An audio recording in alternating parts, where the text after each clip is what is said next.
If you've ever felt like the idea that you have is too big for you, how could you be the one that delivers this? Who am I to take this to the world? Or who am I to be the one that delivers this solution? If you're asking yourself, am I big enough for this? Am I enough for this? Then we're going to dive into that on today's show.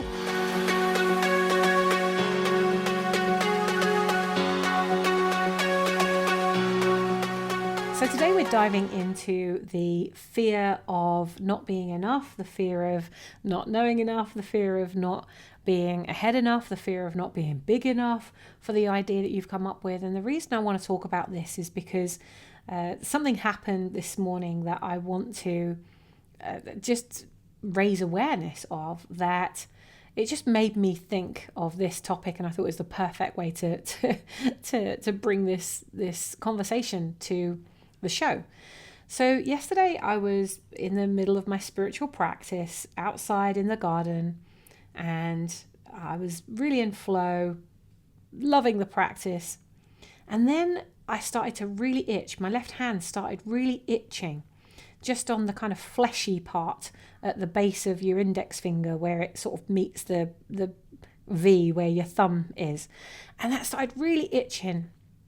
And it started to take me off track. It started to really remove my attention from what I was focused on. Well, when you're in the middle of spiritual practice, you want to be totally involved in that. And so I was really itching. It started itching and I kept like scratching it and my attention kept being drawn to it.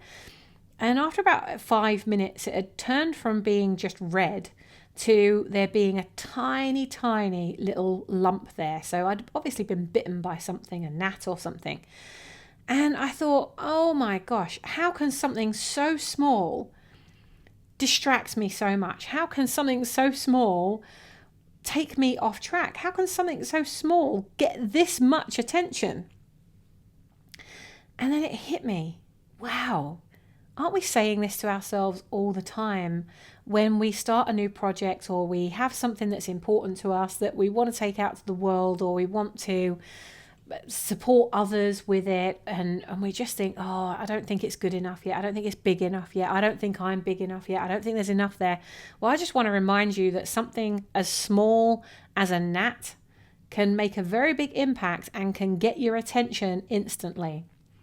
So never underestimate the power that you have as a small business owner, or as somebody who has an idea, a big idea, but you're a small business. It's a big idea or a big solution, or it's a big result you can help someone get, but you don't feel like you're far enough ahead yet, or that you've got enough experience or enough qualifications or enough certifications. You feel like you've got to have every single answer before you go out there and start helping people with this or serving them with it. I had a client who is a recent graduate of the program who, when she first started working with us 12 months ago, had this massive idea. And she said, but you know what? I don't feel big enough. I don't feel ready enough to be the one that brings this to the world. And the question really is, who are you not to be the one that brings this to the world? I know people who have just had a dream and an idea in their heart that they've turned into an astonishingly successful business. Jane Mallion comes to mind as I say this. She had an idea that was completely unrelated to her business at the time. She was a very successful business coach, and she'd been doing that a long time. And one of the sticking points that she had was that she has a very posh voice. And she'd grown up in a situation where she had a posh voice. And this actually went against her. She felt like this went against her because people always thought, oh, she's very posh, she's going to be very expensive. And the kind of people that she had the heart to serve, they were not posh people, not all of them anyway. They weren't posh people. She wanted to really help people advance. But her voice, her accent was a real sticking point for her. And you know, that from a confidence point of view, she wasn't outwardly unconfident, but it was something that she was very conscious of. Well, it just so happened that one of the traditions that her family had was every year they'd get dressed up and they'd put all their, the ladies would dress up in their white gloves and they'd put their makeup on, they'd do their hair, they'd wear their best dress, and they'd go for a cream tea at a very posh establishment in London. And they used to make a big deal of this, and it was an annual thing. And they would go and do this thing. Anyway, this one year, Jane is waiting for the train, I think it was. She was waiting for the train or waiting for the bus to go and meet up with the others to have cream tea. So she's there with her gloves on and, this is a big deal. And she sits on this bench while she's waiting for either the train or the bus. I can't remember which it was, but she's sitting there on the bench. And this lady, an older lady, starts talking to her and says, "Oh, you look very nice. You're dressed up lovely." And Jane starts to explain, "Yes, I'm going for cream tea and just how I love cream tea." And the lady she was talking to said, "Oh, I love cream tea as well, but I can't do it anymore. I just can't do it." And Jane was horrified. She was like, "But surely everybody should have the right and the access and the ease to go for cream tea." And the lady said, "No, I'm just too old. I'm kind of hobbling about. Getting from A to B is just about enough for me, let alone, thinking about going for cream tea." And that really bothered Jane. It really bothered her because she thought that this was something that everyone did. This was something she grew up with. This was something that she thought everyone did and everyone should have access to. So Jane goes about, the rest of her day and she goes for cream tea and she's laying there at night, tossing and turning, thinking, well, I think that if she can't go to cream tea, how can we take cream tea to her? And she starts planning out this way that's totally unrelated to her business. But of course, she goes into business coach mode and she plans out how she's going to create an English cream tea experience that can be shipped to people instead of them going to it. It would come to them. And that was a pretty big vision. That was a massive vision for her. She didn't have a website. She didn't have brand. She didn't have anything to start off with. But she thought, you know what? I'll create a Facebook page and I'll just start talking about it. I'll just start telling people about what I'm doing. At the very least, I'll start sharing my vision and see if there's any takers. So she decided to call it the English Cream Tea Company. She set up her Facebook page. And on the same day that she set up her Facebook page, I think it was that afternoon or that evening, she had 4 inquiries that came through from all around the world that were asking her about cream tea and English cream tea. How could they get English cream tea delivered to them? So she knew she had a business model right there. She didn't have a brand or a website though. So she also didn't have the budget.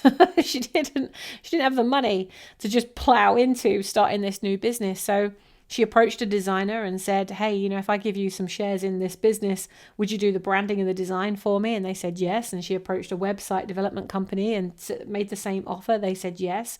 So very quickly, she was able to get her branding, her website, and her Facebook page ready so that she could start gaining traction with that. She's done so many things now. I just encourage you to go and look at Jane Mallion and the English Cream Tea Company. Her story is phenomenal. I love her. Everything she does is just brilliant. And she does it with such heart and such anointing that she was born to do it. And guess what her voice is perfect for? As the chief scone gnome, I think she calls herself.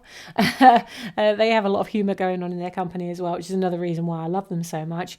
But as the CEO, the chief scone executive of that business, her voice is absolutely perfect because it is the essential, quintessential sound that you would expect to come from a proper English company, especially cream tea. And so she found that perfect thing for her.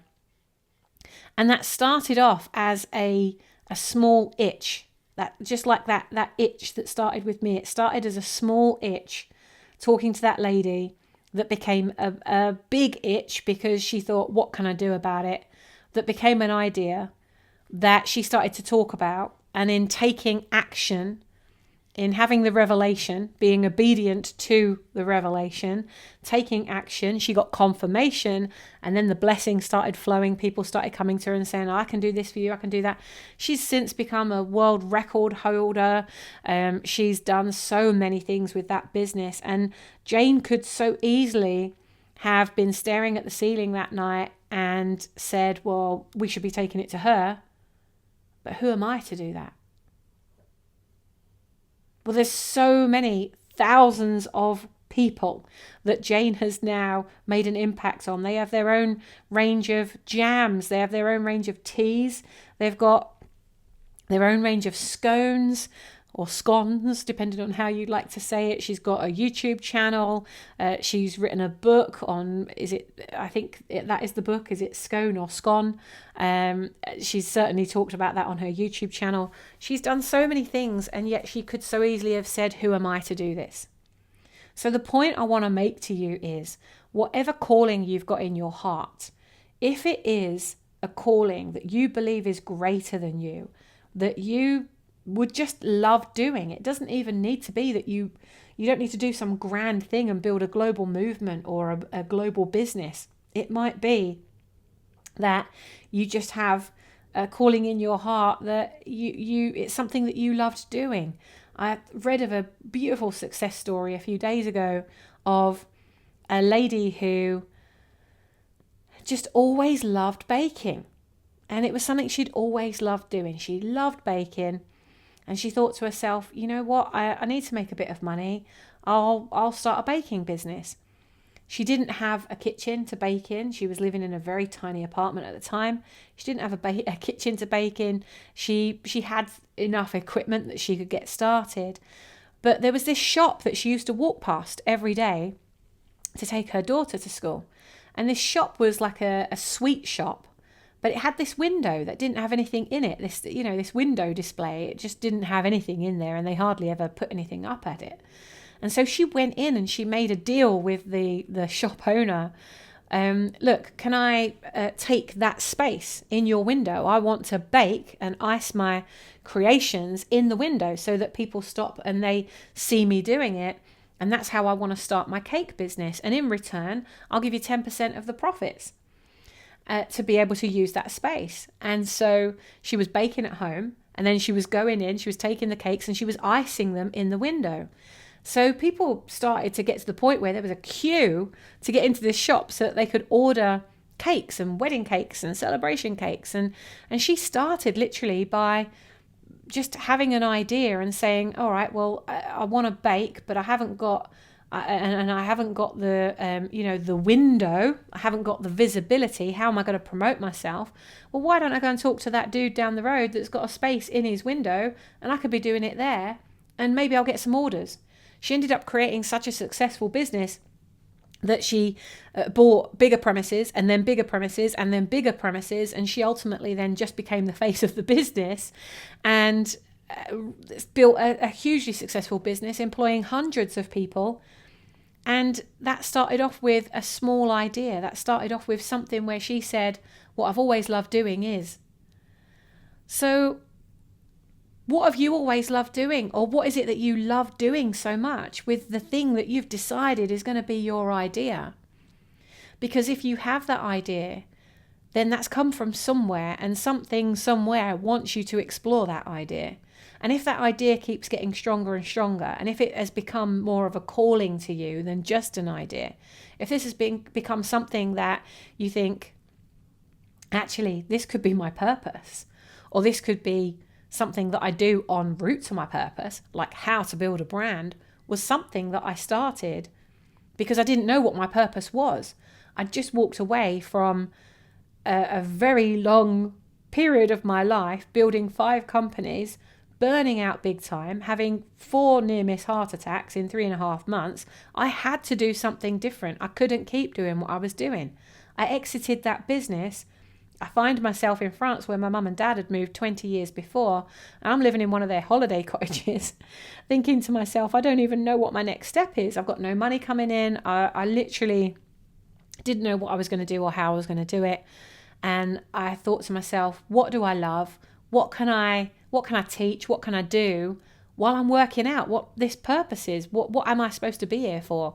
Well, I've got a lot of knowledge and I've got tons of experience in building brands, building businesses, marketing, visibility. Maybe I can support some small business owners while I figure out what that big thing is that I'm meant to be doing. And I just started taking steps towards that.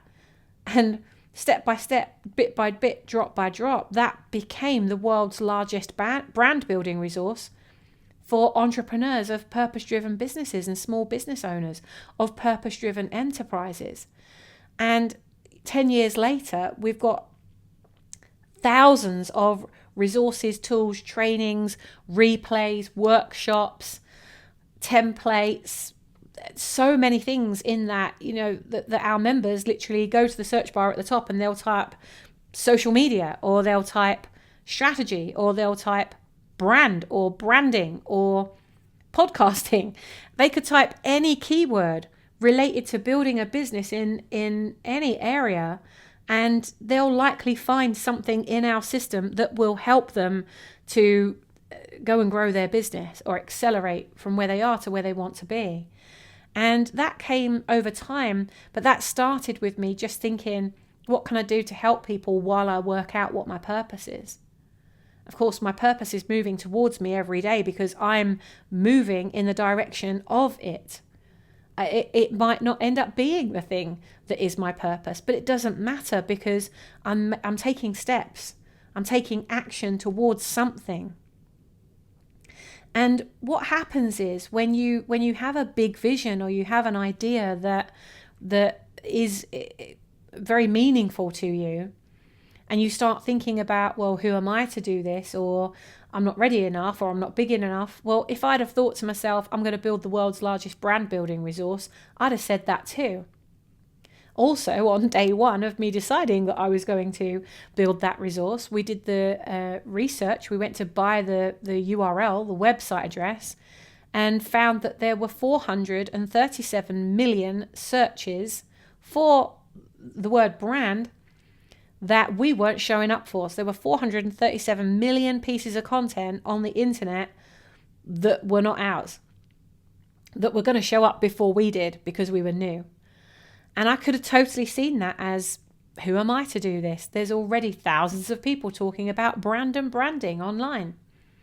But I thought to myself, I've got a different experience. I've got different wisdom. I've got my own personal journey, my own personal story, my own walk, my own case studies, my own examples. This isn't something that I've just read in a book and I'm going to start preaching it. This is something that for the last, at that point, 13 years of my life, was my whole lived experience for all of that time.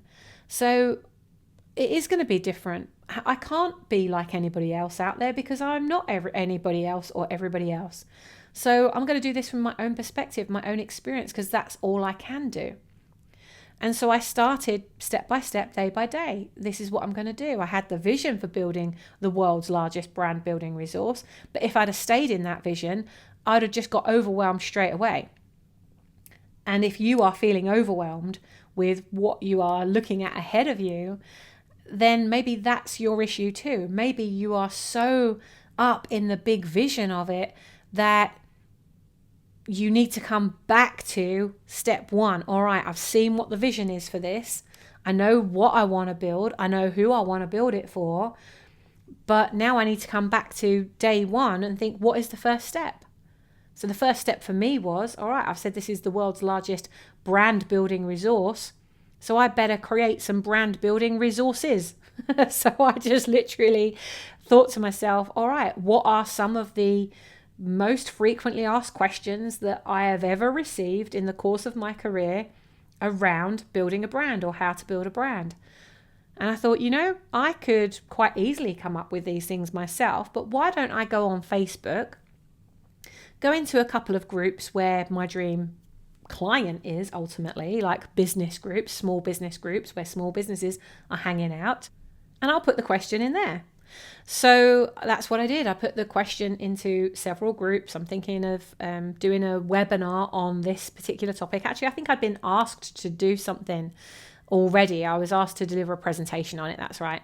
So I went into these groups and I said, I've been asked to deliver a presentation on how to build a brand. What are some of the things you want to know about how to build your brand that I can incorporate into my content? And maybe I can even answer the questions for you at the same time. So I got, I think 21 people responded on one of the groups, 19 responded in another, and I thought, okay, well, this is obviously a strategy. So I started posting it in several other groups as well. I collected the answers and who had asked the questions, and I started to make videos and worksheets and little tools and resources, little templates and things to answer the questions of these people. Once I'd created the video, I'd then put it up into my YouTube channel, and I'd put it up onto Facebook. So I'd share it from YouTube onto Facebook, and then I'd go back into the group where I found the question, and I'd send a direct message to the person as well, but I would also comment. So I'd send a direct message and say, Lisa, thank you so much for your question on how do I build a personal brand at the same time as my business brand.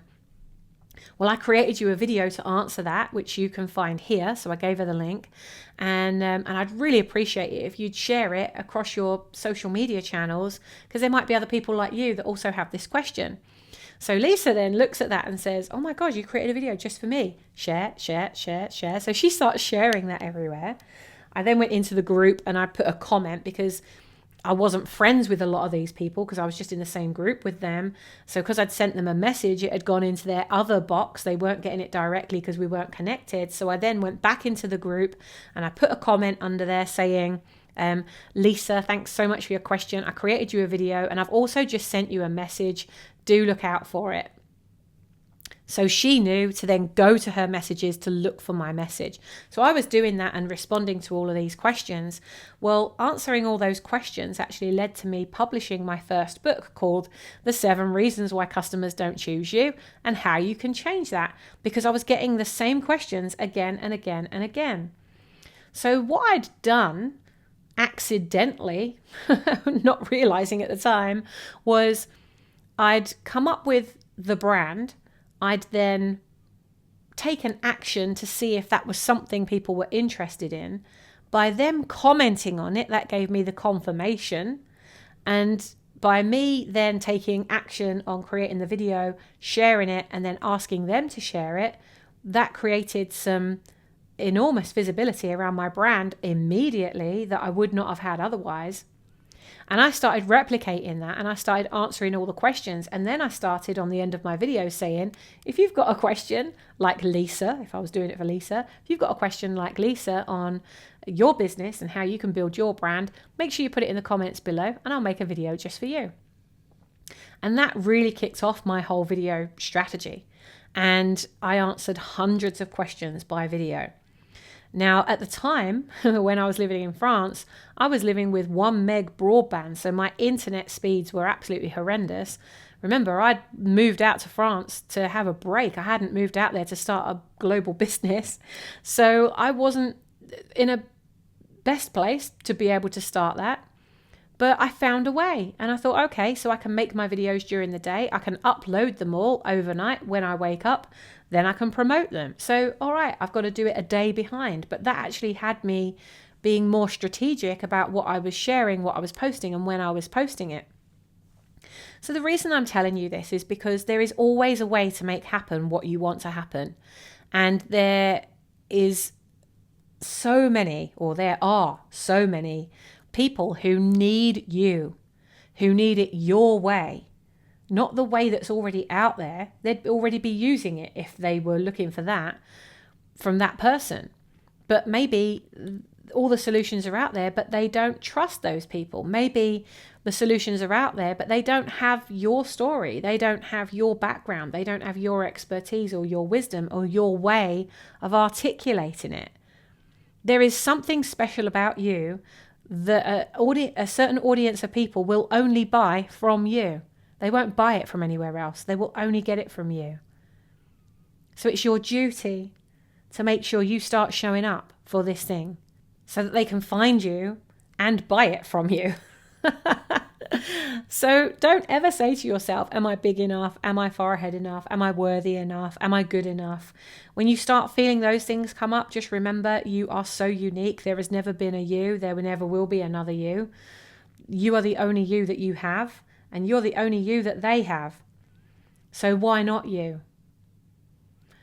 And if you ever get bitten by a mosquito or a little gnat like I did, may it remind you that something so small can have such an impact. And if it can do that, then you can do whatever you put your mind to. Until next time, have a wonderful day. Like and subscribe to the show. Please share it. Let other people know about it. And I'll look forward to creating more amazing shows for you. Hopefully you think this show is amazing and you want to give it a review. I would be so honored if you would do that. And I'll be back next time with some more ideas for you on how you can move forward without fear. Moving forward fearlessly, because you are wonderfully and fearfully made. See you next time.